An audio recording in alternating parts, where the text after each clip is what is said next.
Il est là, on va la voir. Son Excellence. Ça va? Ouais, Dieu fait grâce. Très bien. Pas fatigué, des retours à Kinshasa? Non, ça va. Un peu fatigué, oui, parce qu'on travaille beaucoup. Je rentre directement à la répétition. On travaille tous les jours.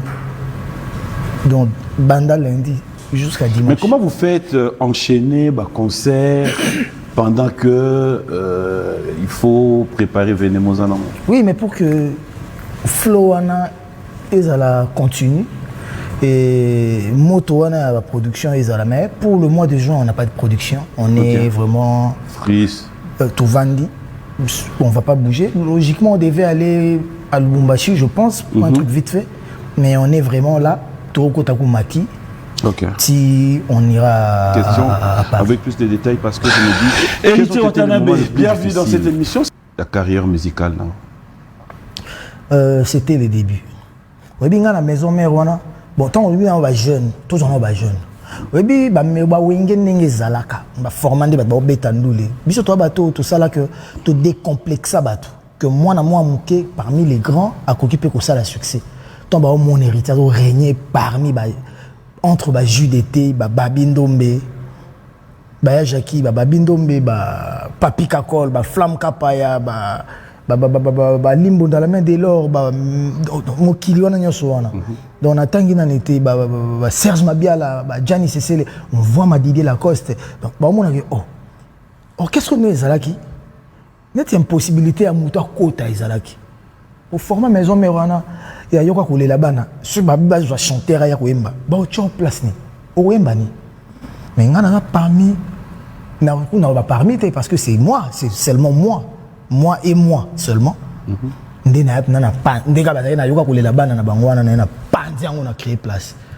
Na kota, na zupe kiti na chepena, na ndiko tala na ba on a miso. Total anipe, na vandisi makam. Donc comprendre que jeune et belé si héritier a pu faire ça, nous aussi on peut le faire. Donc na anglais on. Mais na kembi trop na ndolo. Yango moni ba musicien belé ba ça va succès. Mais ils ont un succès éphémère. Ils ont la temporaire. Pourquoi? Aïe, Mbinzembo. Les comment? Oui, Mbinzembo. Quand tu as tapé un orchestre, tu as mis la peine à YouTube, tu as mis au foot, tu as mis au challenge, tu as mis Mbinzembo et BTP. Période où on a eu un ça, premièrement, Snap est zaté, Instagram est zaté, TikTok est zaté. Deuxièmement, la chaîne est zaté, belleté. Dabi wan ezate ba chaîne tout ezate zaka RTNC et quelques chaînes bani. Donc ba Congo ko yebondeni. Passion na Congo yebao. Moi je venais na ba concert à maison mère ba mpaka lingomba ba yebi ba masanga ba busa ba toyoyo. Na yaka na talaka concert roi fan. Oye ma place na. Pona yemba fo muta bela. To muta ya retard ba punir ye ndenga na interpréter. Donc s'occuper déjà nous avons un barangati mais balingi petos à l'absent ozoya okoyembate mais ce aux zappé absent et comme ngambu moko koleka kutu donc na éviter ça comprendre donc na kembi bongo ngana ndo vana na le roi de la forêt jour ali bosso na beto anecdote jour ali bosso ngana okende répétition ba pesinga bilamba ba ging vinanga ba ging koi ba Serge Maloka ba elinga bilamba ba mettre chite ya le roi de frappe ça bilamba ba pesanga tolata ngana idée nanga ok rep 20 ninga bimana parler ka mbamba ma maître ba côté na ba voiture ba grave ngana okota na car na okota na car mbato ba betanga poni ya ngana na pas les rois de la forêt bato ba okota na ba car ba ok rep non j'avais pas obi mbato ba okangelo ba beto mbato ko kimango muke donc ba mbato ezaka okimité eziope na mobimba liboko na eziope na mobimba mbata wana niveau na kwelelele la et qui t'a sifflé mais ba 20 na otu na ngana okota na voiture ndeni a se retrouver ndeni donc na moi le roi dit na bomi mutunga mo donc mais tu trouves pas que c'est un peu le même agissement que tu as des fois aussi? C'est un héritage? Non, vas-y. Bon vite faire. Maître moi na mbongo na été sur ninja, sur les giba jolour, on a batu nanga, on a ba garde awera. Ba linganga trop na kembi na bango trop. Ok. Surtout ton 21 OK Miki la tiki biso na groupe Zambana na Kembi na bajo wana ya niveau tout. Moi bimisi ba francs il y a lele ko za lwa ba mbongo lwa ba 1000 francs. Donc exemple na mbongo e koka kombi de ma campagne ti la samba a pesingango. Ba mbongo moi ba rouge boya fini ngango na bimo yo imbécile. Bima na ko kuna kino so taxi. E ki ozo kombi. Siko muta loba no yende place moko mukolo ndaku ye mukolo bakariye mukolo orchestre ye donc on réclame pas yende donc pas sinon bandi na sommet donc ozano na mutu moko to ko miki no lelela o ko changer boule na bima kana ko lela nanga malé petit station ma campagne na jupe ko donc on a cette amène pas un découragement d'arrêter laisser na côté te gana sina kombi pour fo bomba na mazopo na côté na sima wana pe batu bayebinga pena na mte batu ba station na pétérité OK rep wana ke rep na côté na kombi 20 pas l'équipe sur un cortège attends ba 3-4 quarts na ba fait godard motemona ba maître Boris Mbubu ba ke rep ngana ke na kombi mais ngana komi avant bango ce ko ba rep ngo zo ke bongo yemba donc on comprend donc on ba passionné tant na vana na le roi de la forêt to beti concert na Kindinga na Njili quartier 1 wana kota ba vena nganku moment da chante na PC ba bon dimanche Nicolo na monna ka zongi mobimba donc kitoko to beti na Njili concert ici ba 4h ba 3h 4h il faut rezonga ngana tête na ngana o raisonner il faut na kota na voiture ba garde poto kende kota bandi makolo wana makolo quartier 1 wana ti victoire pombongo de toi nango e kokate na ba musicien msu mwana tanga ba komona ngo ezate po okota na musicien o tenga na ba petite mwana car na la place oui pas musicien tenga car ba te belé ba amortisseur wato zuka tam su 2 3 4 musiciens o pe ba kina na potote e o to ba kina poto me bana ba carte bo makolo ba surtout ba guitariste ba guitare ne ba tasika makolo ti victoire bali meto na pasola ngona ebi ninga okat bali meto na bi na ebo komisa o mukuse o ma komino mona milayo ezana banzela ko katango e komi mukusi na bimbe na bali meto na ti victoire toujours kombi ti station ma campagne okutino makolo parce que jour ali babe na ebaka wana binande na ebi ngo mobimba maître toroa masa moko auto rappeler ngango azana Lyon ou na Rennes kota otala bambote bele to beta concert na Kingabwa concert ici il va 4h ce Kingabo bazo expliquer ce que côté na ba mububu ezaka ba criminel bani ndu les vidéos 20 na kota na ba car na ba mettre ba kota na ba car na yamba ngona kota na ebite ce 20 na ça qui geste nini soka finga ki lisu sukini maître toro abeta ngambata moko pour na kota na car 20 mbata toro abeta sorry t'as souffert en fait. Tu as trop souffert. Tala toro ndinga za donc aleki na ngana donc nangana oso to sangani to komi to wate na koya ba met ba masana mbazwanga na gibajo na shala ko bazunga bisinga landa bisuka moko tana kariate moko tana suzate yo karate il faut mettre beaucoup de parler koto ba criminel yo mi débrouiller to bi makolo na ba mishibas je crois na chéri santé bajona Kingabwa ba obondelanga banda na ndao lila na Kingabwa na éviter na lila na Kingabwa tisuki victoire wana musicien mais comme ça j'abandonne en fait wana so ba musicien babo memanga na car wana ibisi jomo dango na otanga kuma musicien motenesi omoni na oleki na bakar boy même so na car akiti so na car na ngana oleki na bakar pe makambo nde sama na koma ko kopesa ba danseuse bakar tala ma danseuse ba musicien bakar donc on comprend que nous les soko kembi au moins eloko zuna passe au batelango eloko zuna facilité au batelango bien ti donc yango mona ko ngai na lia penali nous na bundara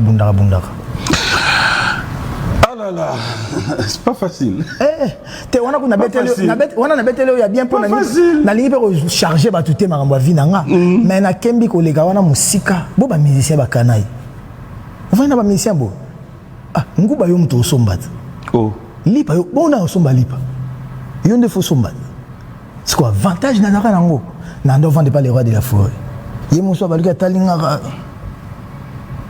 je m'ai sanga na butu na ba dama benga tikto dama kilebu adami ba kilebu ne wana tikelinga dama na je ba kilebu ba dama za mboka na binote dama ba kilebu ba mikungu wana ba nini tutu a expliquer singa yo ko le la raté yo discuter na nani wana leli eza mbala suka jour bo discuter na susu o leli susu na otinda ba mettre ba betus. C'était une façon de former. Est-ce qu'on tape na nota vous nga ba okembisa nga ba onyokola nga boye yazo bana lela te nga sona ndomo lo wana o moy kolela eza wana ti soulagement donc nazala kana mto okotela nga te nana ici usute na lela kaka mais tone ko tala bango siko na mona oh na nduluka no ba insuffisance na bango na ndo tala batongo na oyimba na bango mais oh yena point o nga lekite yena point o mais il y a beaucoup compliqué na point haute il y a beaucoup compliqué il y en a là bon ba français ba cœur fidèle yo po imba français faut ba peso nga fona misalela donc on a des avantages mike ce qu'on attend là ba bongo 20 na ko daït yo ke luka mono yo wana zubenga ba Jean-Pierre ça ba JPS mais ce nga na koti faut chanter ce nga na bimi ka na ba couloir mais il faut na kukumisanga na yo comprendre ga te nazo vanda wasiko na vanda type maître supérieur type lelo donc yango le monara bato belé ba monara ermo bato belé ba lobana héritier olingi ko s'accrocher dans le roi de la forêt trop non j'ai pas besoin de m'accrocher au roi de la forêt moi j'ai mon propre groupe j'ai une carrière je pouvais m'accrocher au roi de la forêt ou à maison mère si ça marchait pas chez moi mais moi ça marche na obuti ko ba Cape Town kuna webi ndi mambo esala partout où je pars ba kisangani ba doba c'est des succès en succès mais maintenant on a le ko moko na talara et le revue à pesanga na ko pesango te nga lelo ata na sombeli weka lupango ata na pese ba jeep ata na pese mbongo ezaka ka insignifiant ezaka insuffisant par rapport à eloko ya pesanga donc azo eloko moko bo nzamba tshaki na kati nanga le roi diamant moko brut a tailler yango a polir yango a pesango forme oh le leza d'où na nyonso na nga kozungi seleka ba eloge wana pe na lingaka makamne ezaka toujours bien juste ça parce que na ko pese pe nyonso yanga te. Mais reconnaissance wana na pesa ngoka rapport et loko biso na Congo tout ça na passi à couper ça bana. Héritier Watanabe, je dirais ici votre style rumba mélange émotion, mélange je pense une performance, ça ramène un peu ce que je dirais rumba moderne. Ça n'engage que moi. Mais dans ça comment est-ce que Lelo tu peux te définir, Rio, héritier, dans quelle identité musicale tu peux te mettre aujourd'hui? Moi, logiquement, il faut autant que un chanteur première voix. Biso va chanteur première voix, Toyoka Nanu, Papa Taboulay. Biso va chanteur première voix, Toyoka Papa Wemba. Nga bakisa bata baba vena soit des baba. Ba chanteur première voix ngando linga pe vena nga chokulinda trop na okipa lempe la trop na manda chante okoki ko sala boulot ngote sans oyoka mais maintenant c'est quand je suis venu dans Wenge nazaki ton maison mère ngalaki na timbre plus ya Papa Wemba toki ba mukulu El Salvatore de la Patria nalaki na influence ba voix wana et c'est le roi de la forêt même devant s'habiter Wemba likolo c'est bien mais Wemba na c'est mieux. Parce que bah note soit likolo un jour yo ozalaka nango souté mais bah note grave bah note assez tu rodaye ozalaka abandi ko pesa nga ba cassette ya ba King Kester ba Madilu système pona ganga na piscine na travers ba et maintenant l'autre influence aux aratam sur au français côté au moi bah dribble c'est Flamme Kapaya je lui dois beaucoup aussi Flamme Kapaya na Papi Kakol ils étaient avec moi et Flamme Kapaya muta pesinga ba CD, ba cassette, il y avait le Kwakanza. Nando yemba nae. Partir au bout du monde, chercher l'amour qui dort. Les montagnes, les déserts ne pourront pas t'arrêter. Tout au fond d'une tête, il y a une flamme qui s'endort, où la vie peut jaillir comme une étincelle de joie. Donc, flamme taïlinga mambouana. Et après, maintenant, en travaillant, la flamme, et où il y a ba corneille ben où il y a après na leki nanga masananga omba ou akinda quartier dans le quartier latin il y a des travailler mais ba vélo quoi corneille na palais on a commis na lemba omba vibrator bayaka mais ombande to travers ni po mbaza ka soki oyemba soki ba eshenga vibrator batutu muta la musango mba guitare bandi ko yemba banzemba cornet banzemba vélo kwa sona okiango afuna kata pongi na kiti na yo torse ni makolongolo to vandi na biso to bandi ko yemba ti ba 17h ça me manque lelo bango so bakoma be leader munga mtana ko ni mo to yemba subongo to ezate mais surtout kutani to yemba biloko na surtout na biloko ba biloko belé surtout bon poto et ba mission que ça la marathon munga mtana na ko jour ekutana ke to za côté moko bo oza na caméra to yembi na bango okolela na iso na bango na parler ko yemba en perpétuité et voilà. On a dit ici en route vers le Zénith de Paris. Zénith de Paris. Héritier, en général, artistes musiciens sont presque africains. Zénith de Paris, jouer dans cette salle, c'est très mythique. Plus que mythique en fait.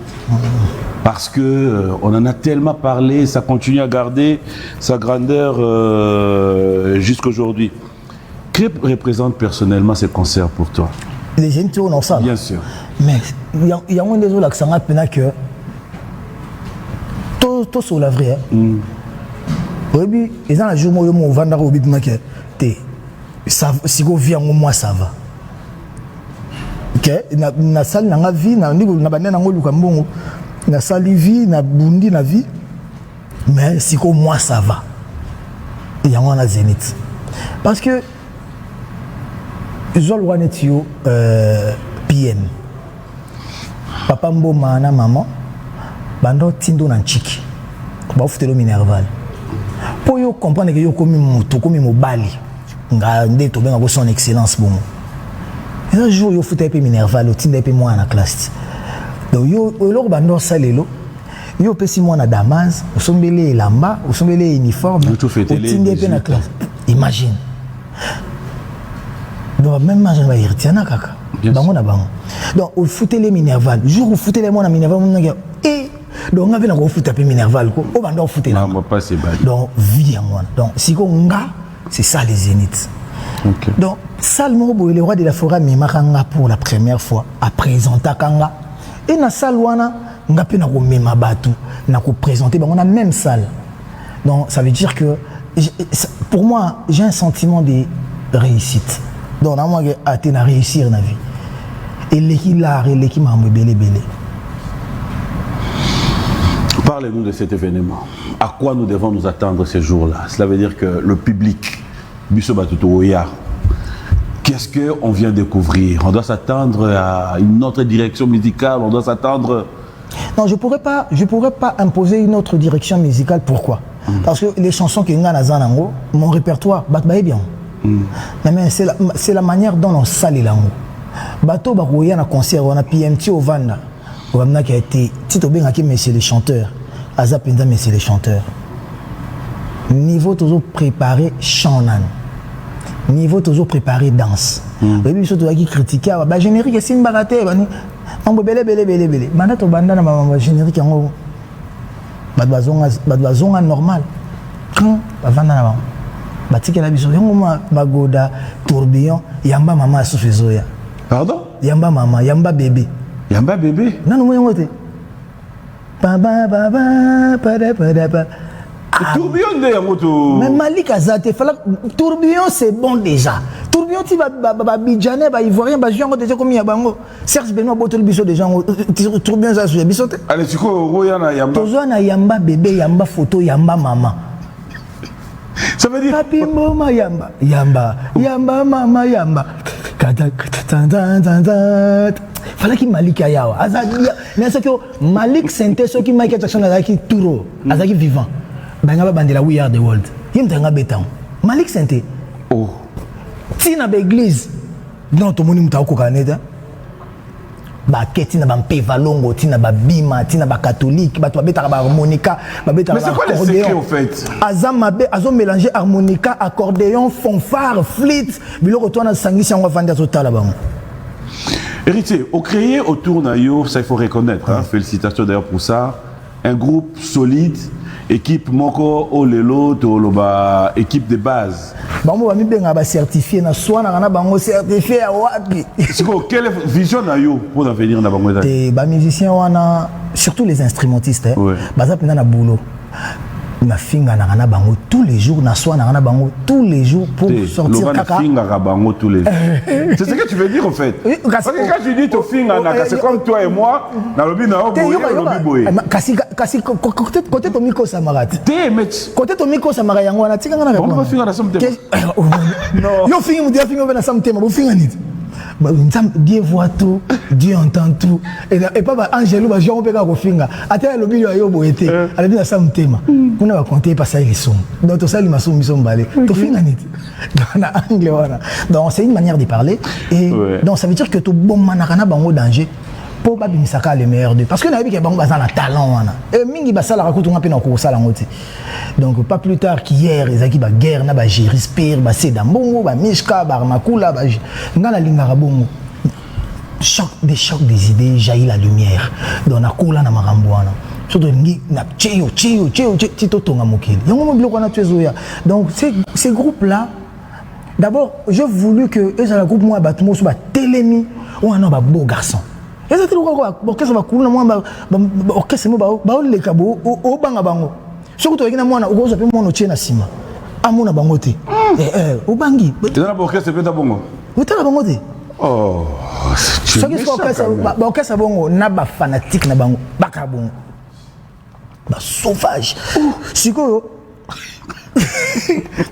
on a l'ingénieur de l'orchestre là, Bonbon de Madrid, ce que je respire à Télémi, Petit Nougou t'a parlé à Lemba, ce Cédric Mbongo à Télémi, Mishkangan vice-président, Télémi pour gérer des chefs d'orchestre. Ok.